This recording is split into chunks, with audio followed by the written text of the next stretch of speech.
નમસ્કાર વિદ્યાર્થી મિત્રો, એનએમએમએસ ગુજરાત યુટ્યુબ ચેનલ પ્રસ્તુત કરે છે એનએમએમએસમાં પૂછાયેલા પ્રશ્નોની વિડીયો સિરીઝ. આપણે ભાગ 1 થી 10માં સામાજિક વિજ્ઞાન, 11 થી 20માં ગણિત અને ભાગ 21 થી 30માં વિજ્ઞાન ટેકનોલોજી વિશે જોઈશું.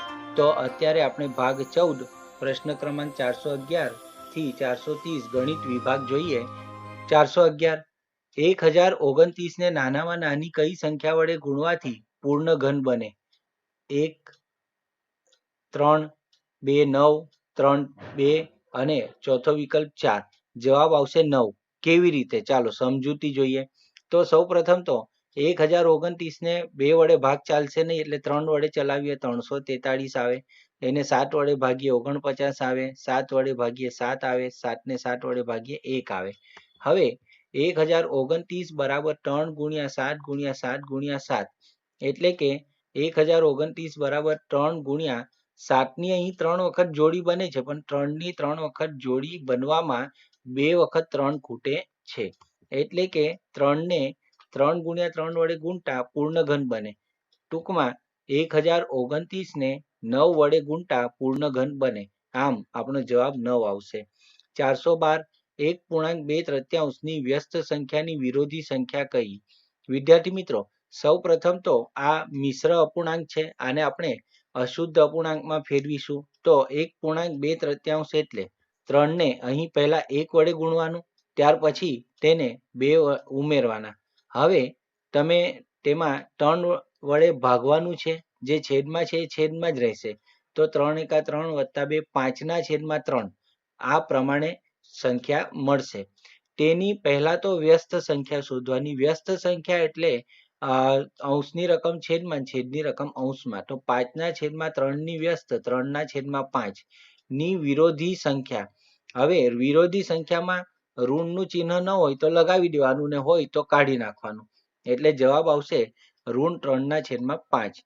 હવે તમે માહિતી યાદ રાખો. વ્યસ્ત સંખ્યા એટલે શું? જે બે સંખ્યાનો ગુણાકાર 1 થાય તેવી સંખ્યાઓ એકબીજાની વ્યસ્ત સંખ્યા કહેવાય. તેવી જ રીતે વિરોધી સંખ્યા એટલે શું? જે બે સંખ્યાનો સરવાળો 0 થાય તેવી સંખ્યાઓ એકબીજાની વિરોધી સંખ્યા કહેવાય. 3ની વિરોધી ઋણ 3 અને 3ની વ્યસ્ત સંખ્યા 1ના છેદમાં 3, આ પ્રમાણે. પ્રશ્ન 413, ગણ પરિચયમાં R એ કયા ગણનો સંકેત છે? જવાબ આવશે R એ વાસ્તવિક સંખ્યા ગણનો સંકેત છે. વિદ્યાર્થી મિત્રો, સમજૂતી જુઓ. અહીં R શા માટે? તો R નું આખું નામ થાય છે રિયલ નંબર, એટલે કે વાસ્તવિક સંખ્યાઓ. વધારાની માહિતી, n, જો તમને n આપ્યું હોય ગણ પરિચયમાં, તો એ નેચરલ નંબર એટલે કે પ્રાકૃતિક સંખ્યાઓ હોય છે. પ્રશ્ન 414, 16ના છેદમાં 81 આખાની 1/4 ઘાત ગુણ્યા 9ના છેદમાં 4 આખાની 1/3 ઘાત ની કિંમત કેટલી થાય? જવાબ આવશે 1. સમજૂતી જોઈ લઈએ. તો અહીં 16 એટલે 2ની 4 ઘાત થાય અને 81 એટલે 3ની 4 ઘાત થાય. તો 2ની 4 ઘાત છેદમાં 3ની 4 ઘાત આખાની 1/4 ઘાત. તો અંશ અને છેદ 4 ઉડી જાય. આ તરફ જોશો તો 3ની 2 ઘાત 9 ને આપણે 3ની 2 ઘાત લખીશું, 4ના બદલે 2ની 2 ઘાત લખીશું, આખાની 1/3 ઘાત. હવે આ પ્રમાણે કરતા 4 અંશ છેદ ઉડી જાય ઘાતના, અને 2 પણ અંશ છેદ ઉડી જાય, એટલે 1 ઘાત બચે. 2ના છેદમાં 3 ગુણ્યા 3ના છેદમાં 2. અહીં 3 અને 3નો છેદ ઉડી જશે, અંશ છેદ 2 અને 2નો અંશ છેદ ઉડી જશે. જ્યારે બધા જ અંશ છેદ ઉડી જાય ત્યારે 1 બચે છે. આમ આપણો જવાબ આવશે 1. 415, સાદુરૂપ આપો. 15x ની 6 ઘાત ભાગ્યા 3x ની 4 ઘાત કૌંસ પૂરો ગુણ્યા 2x નો વર્ગ. જવાબ આવશે 10x ની 4 ઘાત. કઈ રીતે? ચાલો જોઈએ. આ રકમ છે. હવે આપણે જે ભાગાકાર છે તેને આપણે છેદમાં લખીએ છીએ. 15x ની 6 ઘાત ગુણ્યા 2x નો વર્ગ છેદમાં 3x ની 4 ઘાત. 15 એટલે 3 ગુણ્યા 5 અને x ની 6 ઘાત એટલે x ની 4 ઘાત ગુણ્યા x ની 2 ઘાત. આવી રીતે કરી શકીએ. તો 3 ઉડી જશે અને x ની 4 ઘાત x ની 4 ઘાત અંશ છેદ ઉડી જશે. જે રકમ બચે તે કંઈક આ પ્રમાણે છે. અંશમાં 5 ગુણ્યા x ની 2 ઘાત ગુણ્યા 2x ની 2 ઘાત. ગુણાકાર કરતા 5 ગુણ્યા 2 10 અને x ની 2 ઘાત ગુણ્યા x ની 2 ઘાત એટલે x ની 4 ઘાત. આમ આપણને 10x ની 4 ઘાત જવાબ પ્રાપ્ત થાય. 416 2a ઓછા 3b આખાનો વર્ગ ના વિસ્તરણમાં b ના વર્ગનો સહગુણક કેટલો થાય?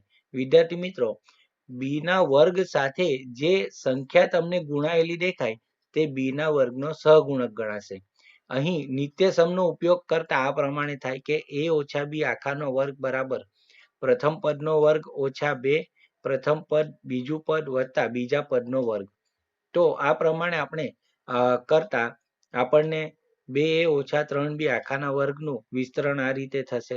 2a નો વર્ગ ઓછા 2 2a ગુણ્યા 3b વત્તા 3b નો વર્ગ. તો આ પ્રમાણે કર્યા બાદ તમે અહીં જોશો તો 4a નો વર્ગ ઓછા 12ab વત્તા 9b નો વર્ગ. 9b નો વર્ગમાં b ના વર્ગ સાથે ગુણાયેલી સંખ્યા કઈ છે? 9 છે. માટે b ના વર્ગનો સહગુણક 9 થાય. પ્રશ્ન 417 2 સેમી ત્રિજ્યા અને 7 સેમી ઊંચાઈવાળા નળાકારનું ઘનફળ કેટલું થાય? આપણો જવાબ આવશે 88 ઘન સેમી. ચાલો સમજૂતી જોઈ લઈએ. વર્તુળની ત્રિજ્યા 2 સેમી છે અને તેની ઊંચાઈ 7 સેમી છે. નળાકારનું ઘનફળ બરાબર પાઈ r નો વર્ગ h, એટલે કે 22/7 ગુણ્યા 2 ગુણ્યા 2 ગુણ્યા 7 બરાબર 2 ગુણ્યા 22 ગુણ્યા 2. જવાબ આવશે 88 ઘન સેમી. 418 આંતરરાષ્ટ્રીય અંક સંખ્યા 1 મિલિયન બરાબર ભારતીય અંક સંખ્યા કઈ લખાય? જવાબ આવશે 10 લાખ. 1 મિલિયન એટલે 10 લાખ આવશે. વધારાની માહિતી પણ યાદ રાખી લેજો. અહીં 1 બિલિયન કીધું હોય તો 100 કરોડ આવશે. 419 પહેલા કૌંસમાં 4x વત્તા 3 બીજા કૌંસમાં 3x વત્તા 2 ના વિસ્તરણમાં x નો સહગુણક કેટલો આવશે? જવાબ આવશે 17. ચાલો આપણે સમજૂતી જોઈએ તો 4x વત્તા 3 ગુણ્યા 3x વત્તા 2. આમાં પ્રથમ પદને બીજા કૌંસના બંને પદ સાથે ગુણાકાર આવશે. પછી બીજા પદનો બીજા કૌંસના બંને પદ સાથે ગુણાકાર આવશે. તો એવું કરતા 4x ગુણ્યા 3x બરાબર 12x નો વર્ગ થાય અને પછી 4x ગુણ્યા 2 એટલે 8x થશે. હવે આ તરફ 3 નો વારો આવ્યો. હવે કે 3 ને 3x સાથે ગુણતા 9x આવે અને 3 ને 2 સાથે ગુણતા 6 આવશે. હવે અહીં x નો સરવાળો થશે 8x વત્તા 9x, તો 12x નો વર્ગ વત્તા 17x વત્તા 6. અહીં 17x છે, અહીં x સાથે ગુણાયેલી સંખ્યા 17 છે અને આપણને પૂછ્યું છે x નો સહગુણક કેટલો આવશે? તો જવાબ આવશે x નો સહગુણક 17 આવશે. 420 5 સેમી ત્રિજ્યા અને 4 સેમી ઊંચાઈ ધરાવતા નળાકારની કુલ સપાટીનું ક્ષેત્રફળ કેટલું થાય? વિદ્યાર્થી મિત્રો, અહીં નળાકારમાં 5 સેન્ટીમીટર ત્રિજ્યા છે, 4 સેન્ટીમીટર ઊંચાઈ છે અને નળાકારની કુલ સપાટીનું ક્ષેત્રફળ કયું હોય ને? તો આ જે વક્ર સપાટી છે તેનું ક્ષેત્રફળ વત્તા આ ઉપર જે વર્તુળ રચાય છે તેનું ક્ષેત્રફળ અને નીચે વર્તુળ રચાય છે તેનું ક્ષેત્રફળ. આમ આટલું ક્ષેત્રફળ શોધવાનું થાય. તો નળાકારની કુલ સપાટીનું ક્ષેત્રફળ બરાબર વક્ર સપાટીનું ક્ષેત્રફળ 2πrh વત્તા ઉપર નીચે પેલા બે વર્તુળ છે ને એનું ક્ષેત્રફળ 2πr નો વર્ગ. એમ વર્તુળનું ક્ષેત્રફળનું સૂત્ર આવે πr નો વર્ગ, પણ અહીં બે વર્તુળ છે ને બંને સરખા માપના રચાશે એટલે 2 ગુણ્યા છે. કૌંસમાં 2πr કૌંસમાં h વત્તા r સામાન્ય કાઢતા. તો અહીં આપણે હવે રકમ લખી દઈએ 2 ગુણ્યા પાઈનું પાઈ જ રાખીશું. ત્રિજ્યા 5 છે અને ઊંચાઈ 4 છે, 4 વત્તા 5 બરાબર 9. ગુણાકાર કરતા 90 પાઈ ચોરસ સેન્ટીમીટર જવાબ આવશે. 421 એક ચતુષ્કોણના 3 ખૂણાઓના માપ સરખા છે, જેમના દરેકનું માપ 95 અંશ છે, તો ચોથા ખૂણાનું માપ કેટલું હોય? જવાબ આવશે 75 અંશ.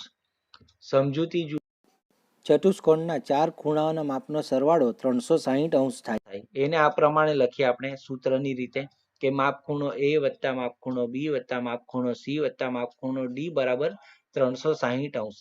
દરેકનું માપ 95 છે એટલે પ્રથમ 3 નું માપ આપણે 95 લખી દઈએ. 95 વત્તા 95 વત્તા 95 વત્તા માપ ખૂણો d બરાબર 360 અંશ થાય.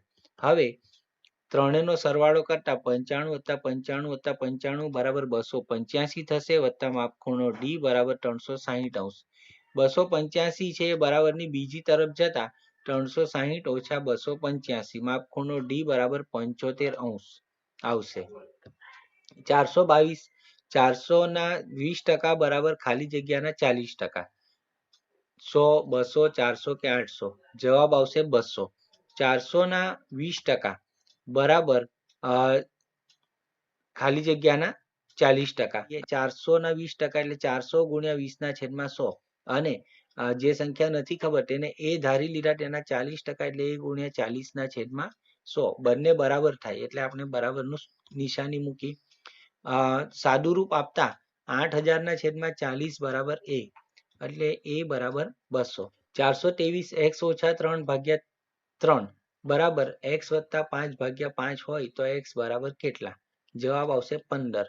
સમજૂતી જોઈએ તો x ને અહીં 5 ને બરાબરની પેલી તરફ લઈ જઈએ તો ગુણાકારમાં આવે એટલે તેને x ઓછા 3 સાથે 5 નો ગુણાકાર થશે.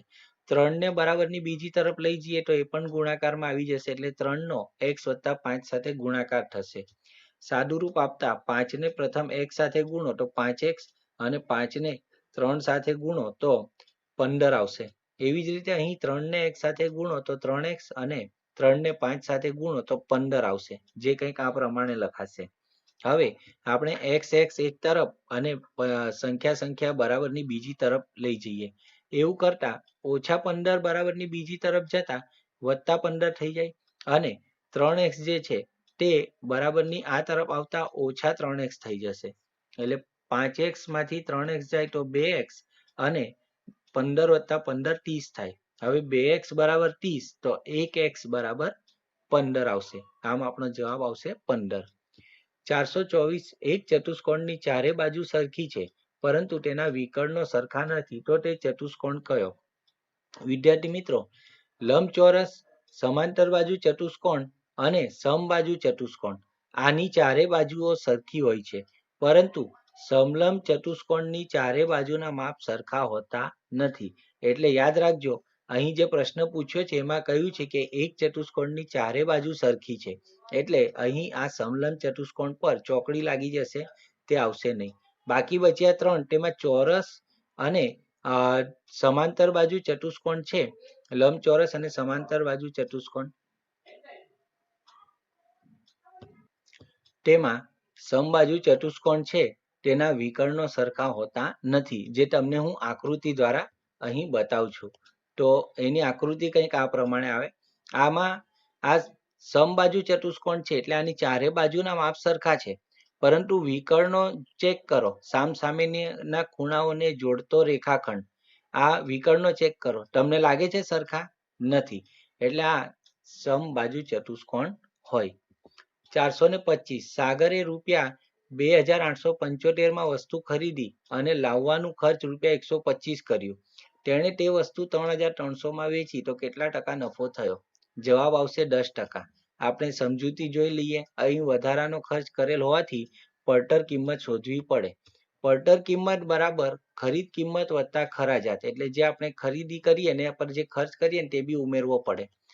પડતર કિંમત બરાબર 2875 વત્તા 125 બરાબર 3000. નફો આપણે જોવો હોય તો વેચાણ કિંમતમાંથી પડતર કિંમત બાદ કરીએ એટલે 3300 રૂપિયા આપણને મળ્યા અને એની સામે આપણે 3000 ખર્ચ કર્યા એટલે આપણને 300 રૂપિયા નફો થયો. હવે પદ બનાવતા શીખવાનું. પદમાં હંમેશા બે વાક્યો આવે. જે શોધવાનું છે તે બીજા વાક્યમાં સૌથી છેલ્લે આવે.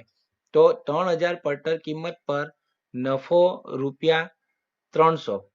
3000 પડતર કિંમત પર નફો રૂપિયા 300 માટે 100 રૂપિયા પડતર કિંમત પર નફો કેટલો? સાદુરૂપ આપતા 10% આપણને જવાબ પ્રાપ્ત થશે. 426 ગણ a બરાબર 2 3 4 5 અને ગણ b બરાબર 4 5 6 7 હોય તો a છેદ ગણ b બરાબર કેટલા? જવાબ આવશે 4 અને 5. સમજૂતી જોઈએ. અહીં છેદ ગણ એટલે શું? તો બંનેમાં હોય તેવા સભ્યોનો ગણ. તો બંનેમાં હોય તેવા સભ્યોનો ગણ ચેક કરીએ. a છેદ b ગણ બરાબર પહેલા a ગણ લખીએ 2 3 4 5. છેદ ગણની નિશાની 4 પછી બી ના સભ્યો 4, 5, 6, 7 બંનેમાં હોય તેવા સભ્યો તમને કયા દેખાય છે? તો તે છે 4. આ જુઓ બંનેમાં, અને 5 એ પણ બંનેમાં છે. આમ એ છેદગણ બી બરાબર છગડીયા કૌંસમાં 4 અને 5. આમ આપણો જવાબ આવશે. 427 રૂપિયા 8,000 નું 9% વ્યાજ લેખે 2 વર્ષનું સાદું વ્યાજ કેટલું થાય? જવાબ આવશે 1440 રૂપિયા. ચાલો પહેલા તો આ નામ સાંભળી લો. પી પરથી મુદ્દલ, અંગ્રેજી નામ પ્રિન્સિપલ. આર પરથી વ્યાજનો દર, અંગ્રેજી નામ રેટ ઓફ ઇન્ટરેસ્ટ.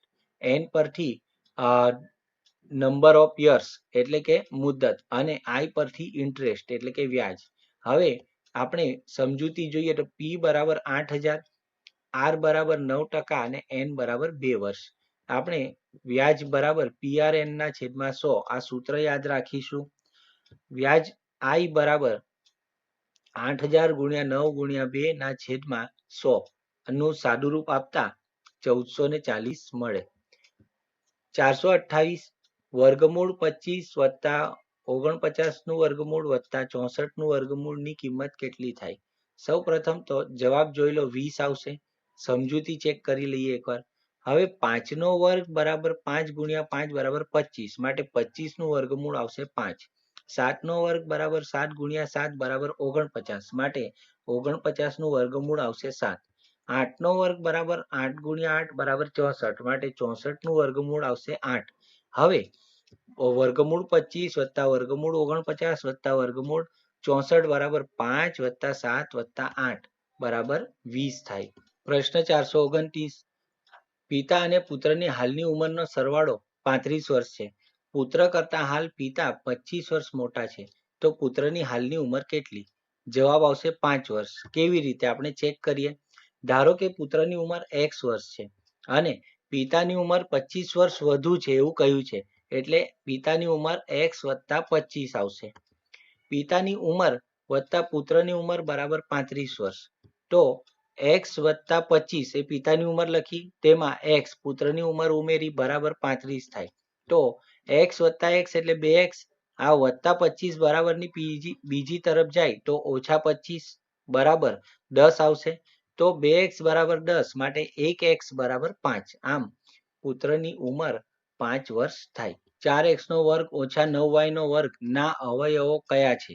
જવાબ આવશે 2x ઓછા 3y, 2x વત્તા 3y. વિકલ્પ 4. હવે કેવી રીતે તે સમજી લો. નિત્યસમ મુજબ a નો વર્ગ ઓછા b નો વર્ગ હોય તો a વત્તા b, a ઓછા b આવું આવે. અથવા તો a ઓછા b પહેલા લખ્યું હોય ને a વત્તા b પછી લખ્યું હોય તો પણ ચાલે. અહીં તમે જોશો તો ધ્યાનપૂર્વક બંને પૂર્ણ વર્ગ સંખ્યા છે. 4x નો વર્ગ ઓછા 9y નો વર્ગ એટલે 2x આખાનો વર્ગ બરાબર, અને આ તરફ ઓછા 9y નો વર્ગ એટલે 3y આખાનો વર્ગ. આમ આ નિત્યસમનો ઉપયોગ કરતા એક વાર ઓછા અને એક વાર વત્તા એટલે 2x ઓછા 3y અને 2x વત્તા 3y. આ પ્રમાણે આપણો જવાબ આવશે. વિદ્યાર્થી મિત્રો, NMMS ગુજરાત ચેનલ તમને ખૂબ પ્રયત્ન કરી રહી છે મેરિટમાં લાવવા માટે. તો નક્કી તમે આ ચેનલને સબસ્ક્રાઇબ કરો. તમને NMMS ની પરીક્ષા માટે best of luck. Thank you.